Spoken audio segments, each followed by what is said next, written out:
दोस्तों नमस्कार, स्वागत है आपका मॉडर्न हिस्ट्री की एमसीक्यू क्लासेस में।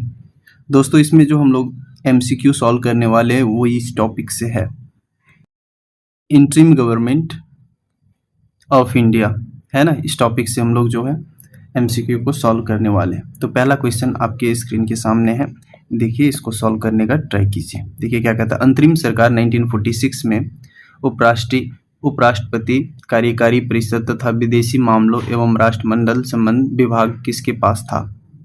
Who held the portfolios of Vice President, Executive Council, External Affairs and Commonwealth Relation in interim government?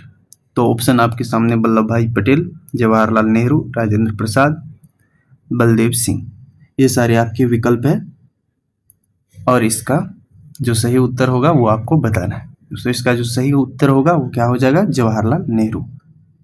ठीक है। सितंबर 2, 1946 को जो गठित अंतरिम सरकार में वायसराय लॉर्ड वेवेल कार्यकारी परिषद के अध्यक्ष थे, जबकि पंडित जवाहरलाल नेहरू को कार्यकारी परिषद का उपराष्ट्रपति वाइस प्रेसिडेंट बनाया गया। इसके अतिरिक्त उसके पास विदेशी मामले, एक्सटर्नल अफेयर्स, राष्ट्रमंडल संबंध, कॉमनवेल्थ रिलेशन विभाग प्रभार भी थी, है ना। तो जो पंडित नेहरू थे इनके पास ये पोर्टफोलियो था। एंड इसके रिगार्डिंग क्या हम लोगों को ध्यान में रखना चाहिए, जो 1946 में इंटरिम गवर्नमेंट बना था वो किसके अंतर्गत बना था?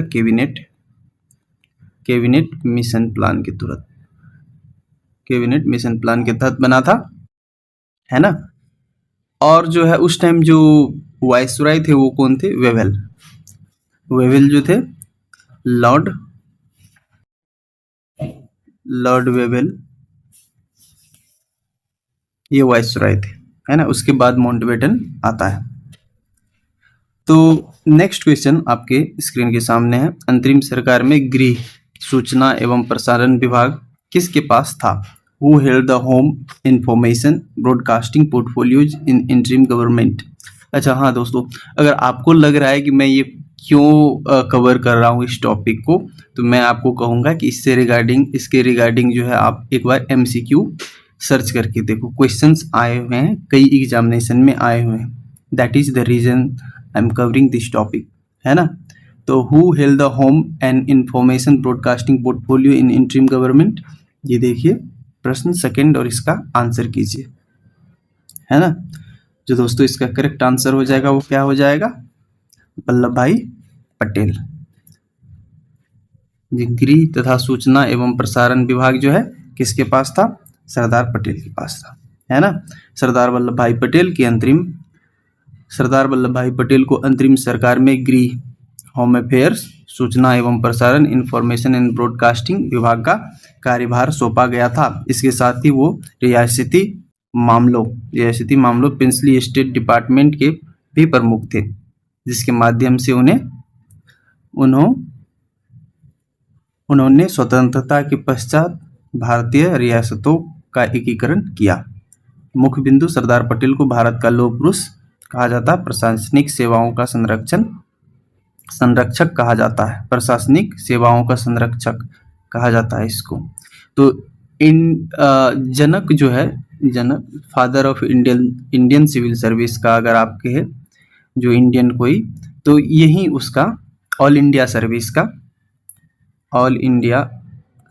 का जो शुरुआत करने वाले हैं, संरक्षक इसको कह सकते हैं। और ऑल इंडिया, एक second,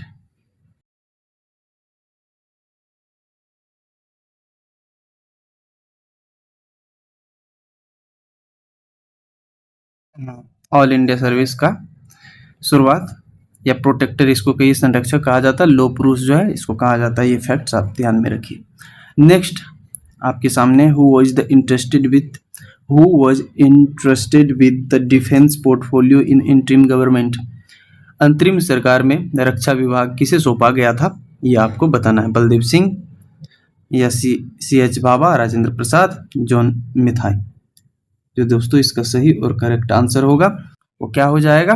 option A, Baldev Singh इसका सही उत्तर हो जाएगा। 1946 के अंतरिम सरकार में सरदार बलदेव सिंह रक्षा मंत्री डिफेंस बनाया गया। मिनिस्ट्री ऑफ डिफेंस किसके अंतर्गत था? बलदेव सिंह के अंडर मिनिस्ट्री ऑफ डिफेंस बना था। वो सिख समुदाय का प्रतिनिधित्व करते थे और आज़ादी के बाद भी स्वतंत्र भारत के पहले रक्षा मंत्री बने। तो आज़ादी के बाद जब गवर्नमेंट का फॉर्मेशन हुआ तो उस टाइम भी आज़ाद भारत के प्रथम रक्षा मंत्री जो है वो कौन थे? सरदार बलदेव सिंह। सरदार बलदेव सिंह, है ना। तो चलिए सरदार बलदेव सिंह, ठीक है। चलिए नेक्स्ट क्वेश्चन आपके स्क्रीन के सामने क्या है? Who held the industry and supplies portfolio in interim government? अंतरिम सरकार में उद्योग एवं आपूर्ति विभाग किसके पास था? Option A C Gopalachari, John Mathai, Asaf Ali, Jagjivan Ram. ये सारे आपके ऑप्शन है, इसमें से आपको करेक्ट ऑप्शन चुनना है। जो जॉन मथाई दोस्तों ये इसका करेक्ट आंसर हो जाएगा। जो अंतरिम सरकार था उसमें उद्योग आपूर्ति विभाग किसके पास था? इंडस्ट्री एंड सप्लाईज, ये जॉन मथाई के पास था, है ना। जॉन मथाई इसका करेक्ट आंसर ऑप्शन बी हो जाएगा, है ना। जॉन मथाई अंतरिम सरकार में उद्योग एवं आपूर्ति मंत्री थे, एक विख्यात अर्थशास्त्री थे। He was an economist and बाद में स्वतंत्रता के बाद वो भारत के पहले रेल मंत्री फिर वो वित्त मंत्री बने, ठीक है। तो फर्स्ट रेलवे मिनिस्टर जो है रेलवे मिनिस्टर कौन बने आजादी के बाद? वो बने जॉन मथाई। जॉन मथाई, है ना। तो जॉन मथाई ने स्वतंत्र भारत का पहला रेल बजट प्रस्तुत किया था। ये ध्यान में आप चाहे तो रख सकते हैं। वेल एंड गुड, है ना। चलिए नेक्स्ट क्वेश्चन आपके स्क्रीन के सामने है। इसका अंतरिम सरकार में शिक्षा विभाग किसके पास था? Education portfolio in interim government आपको बताना है किसके पास था। दोस्तों इसका जो करेक्ट आंसर होगा वो आपको बताना है। Option A Gopalachari, Rajendra Prasad, Jawaharlal Nehru, CH. Bhabha. ये सारे आपके विकल्प है। जो दोस्तों इसका करेक्ट आंसर होगा वो क्या हो जाएगा? सी गोपालाचारी। इसके पास था क्या? Ministry of education. Ministry of education शिक्षा विभाग। रक्षा विभाग किसके पास था? बलदेव सिंह के पास, है ना। चलिए सी गोपालाचारी 1946 के अंतरिम सरकार के चक्रवर्ती गोपालाचारी को शिक्षा एवं कला एजुकेशन एंड आर्ट विभाग दिया गया था। वो स्वतंत्र भारत के प्रथम अंतरिम भारतीय गवर्नर भी बने। स्वतंत्रता के बाद स्वतंत्र भारत के प्रथम शिक्षा मंत्री मौलाना अबुल कलाम आज़ाद बने थे, ठीक है। जो आज़ादी के बाद जो मिनिस्ट्री ऑफ एजुकेशन जिसके अंतर्गत गया, जिस व्यक्ति के अंतर्गत गया वो कौन थे? मौलाना अबुल कलाम आज़ाद। ये जो है first education minister of India बने। और सी गोपालाचारी आपको मालूम है ये जो है पहले इंडियन गवर्नर जनरल बने थे। स्वतंत्र भारत के प्रथम तथा अंतरिम भारतीय गवर्नर जनरल बने थे। तो सी गोपालाचारी जो है इसका नाम आप याद रख सकते हैं कि आज़ादी के बाद पहले गवर्नर जनरल जो बने थे जो इंडियन थे वो कौन थे? सी गोपालाचारी। अंतिम सरकार में कार्य खान एवं शक्ति विभाग किसके पास था? The work mine and power portfolio in interim government किसके पास था? ये आपको बताना है। ऑप्शन ए देखिए जॉन मथाई, सी.एच. भाभा, बलदेव सिंह या वल्लभ भाई पटेल। दोस्तों इसका जो करेक्ट आंसर हो जाएगा वो क्या हो जाएगा? सी.एच. भाभा। सी.एच. भाभा जो है इसका सही विकल्प होगा। C H. Bhabha option B correct answer. C H. Bhabha अंतरिम सरकार में कार्य खान शक्ति वर्क माइन एंड पावर मंत्री थे। वे पारसी समुदाय के उद्योगपति एवं प्रशासक थे। सी.एच. भाभा और प्रसिद्ध परमाणु वैज्ञानिक होमो जहांगीर भाभा दोनों अलग व्यक्ति है। दोनों को कंफ्यूज मत कीजिएगा। सी.एच. भाभा और होमो जहांगीर भाभा जो है ये दोनों अलग अलग व्यक्ति है। डू नॉट गेट कंफ्यूज, है ना। अगला प्रश्न आपके सामने है, देखिए क्या कहता है। Who held the food and agriculture portfolio in interim government? अंतरिम सरकार में खाद्य एवं कृषि विभाग किसके पास था? Option A Rajendra Prasad, option B Jagjivan Ram, option C Gopalachari and Liaquat Ali. दोस्तों इसका जो करेक्ट आंसर होगा वो क्या हो जाएगा? डॉक्टर राजेंद्र प्रसाद के पास। डॉक्टर राजेंद्र प्रसाद को अंतरिम सरकार में खाद्य एवं कृषि फूड एंड एग्रीकल्चर विभाग सौंपा गया था। इसके बाद वो संविधान सभा के स्थायी अध्यक्ष प्रेसिडेंट चुने गए। स्वतंत्रता के बाद भारत के प्रथम राष्ट्रपति बने, है ना। द्वितीय विश्व युद्ध के बाद उत्पन्न खाद्य संकट प्रबंधन उन्होंने बखूबी किया। द्वितीय विश्व युद्ध के बाद उत्पन्न खाद्य संकट का प्रबंधन उन्होंने बखूबी किया। ये आपको ध्यान रखने योग्य बात है, ठीक है। अगला प्रश्न आपकी स्क्रीन के सामने, अंतरिम सरकार में श्रम विभाग किसके पास था? Who held the labour portfolio in interim government? Asaf Ali, Jagjivan Ram, Abdur रब निस्तार, आई चुंदरीगर। ये सारे आपके विकल्प है और इसमें से आपको सही विकल्प चुनना है, ठीक है। जिसमें से सही विकल्प है वो आपको चुन करके बताना है। तो आपको बताना है लेबर किसके पास था? मिनिस्ट्री ऑफ लेबर, ये जगजीवन राम के पास था। जगजीवन राम के पास था, है ना।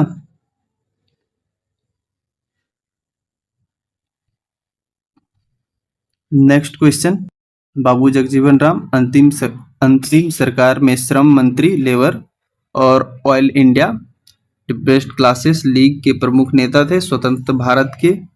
स्वतंत्रता के बाद भारत के वे देश का पहले लंबे समय तक केंद्रीय मंत्री रहने वाले नेता में शामिल रहे, है ना।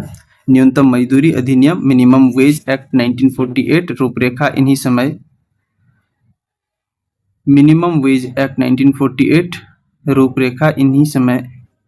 के समय में बना था, ठीक है। मिनिमम वेज एक्ट जो आया था वो किसके समय में बना था? ये बाबू जगजीवन राम के समय में बना था, ठीक है। जो अगला प्रश्न है आपके स्क्रीन के सामने है, who held railway portfolio in interim government?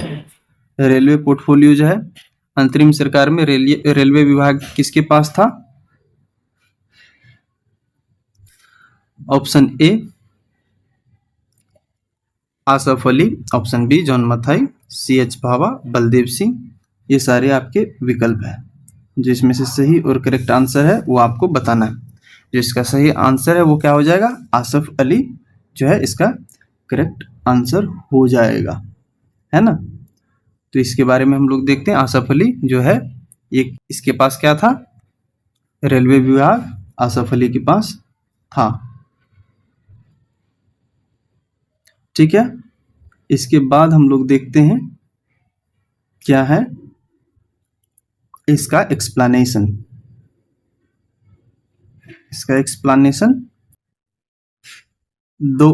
2 सितंबर 1946 को गठित अंतरिम सरकार में आसफ अली को रेलवे एवं परिवहन ट्रांसपोर्ट मंत्री बनाया गया था। वो स्वतंत्रता सेनानी और प्रमुख अधिवक्ता थे। बाद में 1946 को पुनर्गठन एवं स्वतंत्रता के उपरांत जॉन मथाई रेलवे का कार्यभार संभाला, जो कि हम लोगों ने पहले ही देखा। चलिए आपके सामने इस प्रश्न का उत्तर आप कीजिए। Who held the finance portfolio in interim government? Who held the finance portfolio in interim government? अंतरिम सरकार में वित्त विभाग किसके पास था, है ना। तो इसका ऑप्शन देखिए क्या है ना। जो दोस्तों इसका करेक्ट आंसर हो जाएगा वो क्या हो जाएगा? लियाकत अली खान के पास ये मिनिस्ट्री था, है ना। मुस्लिम लीग 26 अक्टूबर 1946 को अंतरिम सरकार में शामिल हुई। मुस्लिम लीग के नेता लियाकत अली किस पार्टी से संबंधित थे? वो थे मुस्लिम लीग से। लियाकत अली खान को वित्त विभाग फाइनेंस में सौंपा गया। 1946 में गरीबों का बजट, पुअर मैन बजट पेश किया। 1946 में गरीबों का बजट, पुअर मेंस बजट पेश किया उन्होंने, जिसने उद्योगपतियों पर भारी कर लगाए। ठीक है, लियाकत अली खान आगे चलकर पाकिस्तान के पहले प्रधानमंत्री बने। तो लियाकत अली जो है वो क्या हुआ, पहले प्रधानमंत्री बने पाकिस्तान का, ऑब्वियसली पाकिस्तान का। चलिए अगला प्रश्न आपके स्क्रीन के सामने, which party did Liaquat Ali Khan represent in the interim government? ये किस पार्टी को लियाकत अली खान अंतरिम सरकार में किस दल का प्रतिनिधित्व करते थे? तो मुस्लिम लीग इसका करेक्ट आंसर हो जाएगा, है ना। मुस्लिम लीग के ये नेता थे Liaquat Ali Khan. Muslim League All India Muslim League के प्रमुख नेता थे। प्रारंभ में मुस्लिम लीग ने अंतरिम सरकार का बहिष्कार किया, परंतु वायसराय लॉर्ड वेवेल के प्रयासों में 26 अक्टूबर 1946 को मुस्लिम लीग के 5 प्रतिनिधि सरकार में शामिल हुए। लियाकत अली, जिसमें से जो है 5 में से क्या है, लियाकत अली,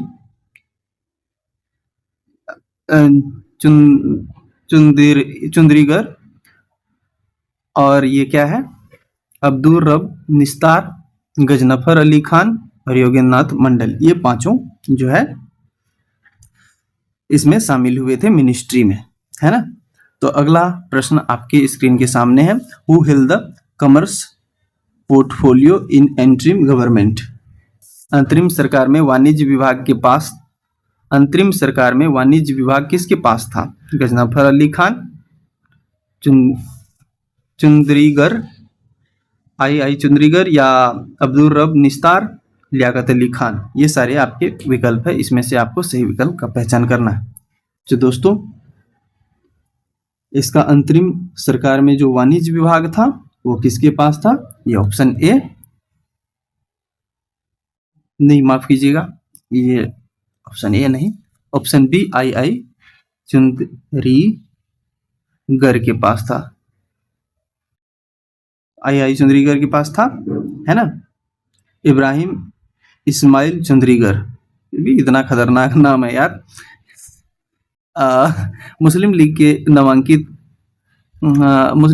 नामांकित सदस्य थे, जिन्हें अंतरिम सरकार के अक्टूबर 1946 के पुनर्गठन में वाणिज्य विभाग, कॉमर्स मिनिस्ट्री प्रदान किया।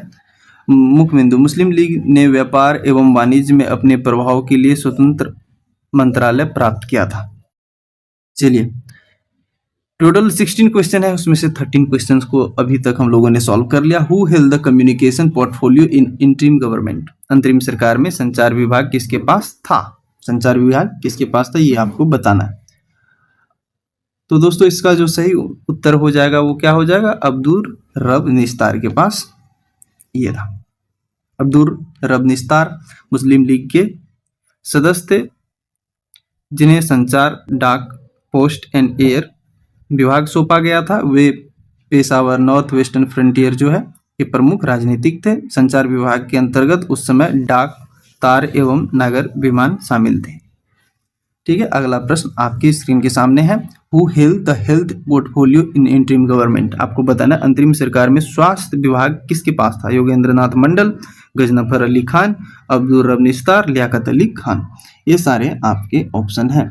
जो दोस्तों इसका करेक्ट आंसर होगा क्या हो जाएगा? गजनफर अली खान के पास, और ये भी मुस्लिम लीग के ही नेता थे। गजनफर अली खान मुस्लिम लीग के सदस्य थे, है ना, जिन्हें अंतरिम सरकार में स्वास्थ्य विभाग दिया गया था। इसके अतिरिक्त और क्या आपको ध्यान में, स्वतंत्र भारत में प्रथम स्वास्थ्य मंत्री बनने का गौरव राजकुमारी अमृत कौर को प्राप्त हुआ। जो भारत में सबसे पहले स्वास्थ्य मंत्रालय जिसको मिला वो उसका क्या नाम था? राजकुमारी अमृत कौर। वुमेन है तो इस पर्सपेक्टिव से भी इम्पोर्टेंट हो जाता है, तो आप इसको ध्यान में रख सकते हैं, है ना। चलिए अगला प्रश्न, who held the law portfolio in interim government? अंतरिम सरकार में विधि, विधान, कानून किसके पास थे? है ना, अंतरिम गवर्नमेंट के अंदर ये कानूनी विभाग, लॉ पोर्टफोलियो किसके पास था? गजनफर अली या योगेंद्रनाथ मंडल, आई चुंदीगर और लियाकत अली खान। जो इसका दोस्तों करेक्ट आंसर हो जाएगा क्या? योगेंद्रनाथ मंडल। योगेंद्रनाथ मंडल के पास ये विभाग था। योगेंद्रनाथ मंडल बंगाल के अनुसूचित जाति के प्रमुख नेता थे। मुस्लिम लीग ने अपने कोटे से कोटे से माफ कीजिएगा, कोटे से उन्हें अंतरिम सरकार में विधि विधि मंत्री लॉ मिनिस्टर मनोनीत किया था। स्वतंत्रता के बाद भारत के प्रथम कानून मंत्री कौन बने थे? डॉक्टर बी आर अम्बेडकर बने थे। ये सबको पता होगा, है ना।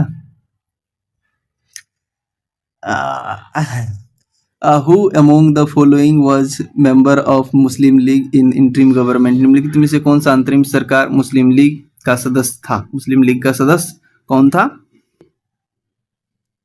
आपको बताना है। राजेंद्र प्रसाद, वल्लभ भाई पटेल, लियाकत अली खान, जगजीवन राम, ये सारे आपके ऑप्शन हैं। तो कौन?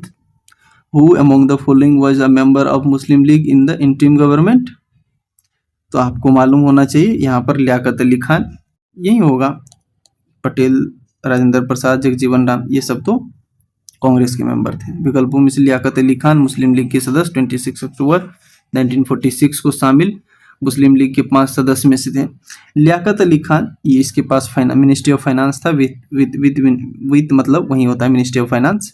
और आई चंडीगढ़ वाणिज्य, इसके पास कॉमर्स था। और अब्दुल रब निस्तार के पास संचार था, ठीक है, पोस्ट ऑफिस वाला। गजनफर अली खान के पास स्वास्थ्य था, मिनिस्ट्री ऑफ हेल्थ। एवं मंडल के पास क्या था? लॉ था, विधि। राजेंद्र प्रसाद, वल्लभ भाई पटेल, जगजीवन राम कांग्रेस पार्टी के सदस्य थे, ना कि इससे। तो दोस्तों इसके पास माफ कीजिएगा, इसके बाद पूरा आपका जो सेशन है इंटरिम गवर्नमेंट पे ये कंप्लीट होता है। और इसमें से कौन क्या थे, किसके अंदर कौन सा पोर्टफोलियो था, ये हम लोगों ने काफ़ी डिटेल में डिस्कशन किया, है ना। और खास बात क्या है कि एमसीक्यू के माध्यम से अगर कोई चीज़ को हम लोग सीखते हैं तो our retention capacity of our mind that really increases, है ना। तो एक तो साथ साथ क्या होता है कि अगर आप गलत कुछ कर रहे हो या माइंड में कंफ्यूजन है तो पहले तो आप मन ही मन आंसर को पिक करते हो कि ये होना चाहिए, फिर सडनली आपको झटका लगता है कि नहीं ये तो सही आंसर था ही नहीं, इसका सही आंसर कुछ और ही होना था। फिर उसके बाद आपके सामने आंसर आता है। तो आपका माइंड जो है क्वेश्चन के थ्रू पढ़ाई करने से क्या होता है कि एक्टिवली चीज़ों को सीखता है। अगर यही मैं आपको पॉइंट वाइज, जो कि और भी मेरे लिए आसान होता, पॉइंट वाइज करके दे देता आपके सामने, तो शायद आप इतना बेहतरीन ढंग से नहीं सीख पाते। तो यही मेरा कहना है कि एमसीक्यू के तरीके से जो क्वेश्चन के फॉर्मेशन में जो पढ़ना है वो एकदम अलग होता है ना। और क्योंकि अगर आप बुक भी पढ़ रहे हो और साथ में एक क्वेश्चन क्रिएट करते हुए जा रहे हो कि हाँ ठीक है, इस लाइन से या इस टॉपिक से क्या क्या क्वेश्चंस बन सकते हैं, that is called the active reading, right. Passive reading है कि आप यहाँ से वहाँ कविता की तरह या फिर कहानी की तरह पढ़ दो। लेकिन गवर्नमेंट एग्जामिनेशन अब इतना ईजी रहा नहीं, तो आपको माइंड को थोड़ा सा एक्टिव रख करके दोस्तों पढ़ाई करनी होगी, तभी जा करके जो है आप जो क्वेश्चंस फ्यूचर में आएंगे उसको आप कैपेबल होंगे in order to solve that question, है ना। So thank you very much guys for watching my video, and if you like the session please do subscribe to my YouTube channel and hit the like button, है ना। तो दोस्तों मैं इसके साथ में अपना वीडियो यहाँ पर एंड करना चाहूँगा। अगर इससे और भी मैं कुछ यहाँ पर एक चीज़ ऐड करना चाहूँगा, जो मैंने बीपीएससी का जो PYQ है दोस्तों, मैंने 31 ईयर का वो कवर कर रखा है और मैं इसमें कई और वीडियोस आने बाकी है। अभी मैंने एंशिएंट हिस्ट्री का पूरा कंप्लीट कर लिया है। अगर आपने वो नहीं देखा है तो जा कर के प्लेलिस्ट में देखिए। और इसके बाद आज से मेडिवल हिस्ट्री का जो PYQ है वो मैं प्रारंभ करने वाला हूँ, है ना। तो आप जा कर के वो देखिए। टोटल मैंने अभी तक 15 लेक्चर कंप्लीट कर लिया है। आज से जो लेक्चर होगा 16, यहाँ से क्या होगा, यहाँ से हम लोग मेडिवल हिस्ट्री में